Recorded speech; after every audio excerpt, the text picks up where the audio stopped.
Après 32 ans de conformisme couronné de succès, la Fiesta s'émancipe pour courir le monde.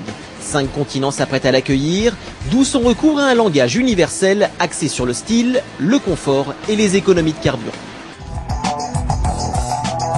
L'Europe ne lui suffit plus. Épine dorsale du plan de retour au profit de Ford, la nouvelle Fiesta affiche clairement sa vocation mondiale.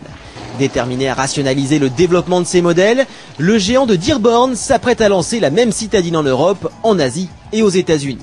Mais pour convaincre au pays du pick-up, un petit modèle se doit de rassurer et de flatter l'ego. Aussi audacieuse que sa devancière était conservatrice, la citadine a donc remisé son image d'achat rationnel et boosté son sex-appeal. Regard reptilien, bouche béante, ceinture de caisse inclinée, la petite met le paquet pour se faire dynamique, même à l'arrêt.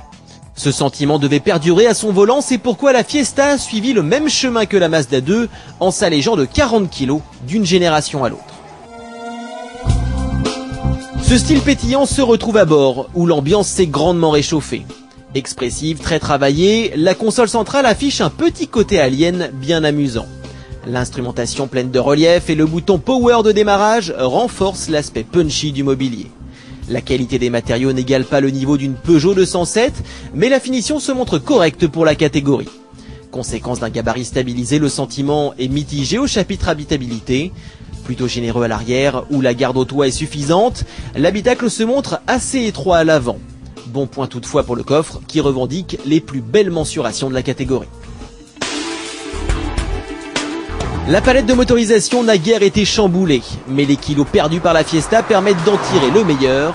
Ainsi, le 1,6 litre diesel TDCi 90 est particulièrement convaincant. Très linéaire, il n'affiche aucune faiblesse à bas régime et relance l'auto avec vigueur lors des dépassements. Sa sobriété n'est pas le moindre de ses atouts puisqu'il se contente facilement d'une moyenne inférieure à 6 litres au 100 km. Seul regret, ce bloc n'est pas des plus discrets et donne de la voix même à régime stabilisé.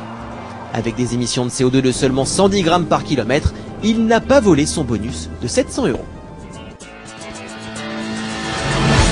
La Fiesta souhaitait se faire plus plaisante encore à manier, mais aussi plus confortable. Ambitieux programme. Trop peut-être car à l'arrivée, son comportement souffle le chaud et le froid. Sur route sinueuse aux revêtements déformés, les suspensions ont du mal à contenir les mouvements de caisse de l'auto qui se dandinent et secouent ses passagers. À rythme soutenu, on déplore aussi le faible maintien des sièges, mais avec sa démultiplication réduite, la direction invite à forcer l'allure et profiter du mordant du train avant. Citadine accomplie, la Fiesta se manie en ville avec une grande facilité grâce à l'extrême douceur de sa direction et son faible diamètre de braquage. Avec le souci de plaire à tous, la nouvelle Fiesta en a-t-elle fait un peu trop? Réussite sur le plan du style et de la sobriété de ses moteurs, elle manque d'homogénéité côté agrément de conduite pour faire tomber ses rivales françaises de leur piédestal. Du reste, les tarifs s'alignent sur la hausse des prestations avec un premier prix de 16 700 € en version 1,6 litre TDCi 5 portes.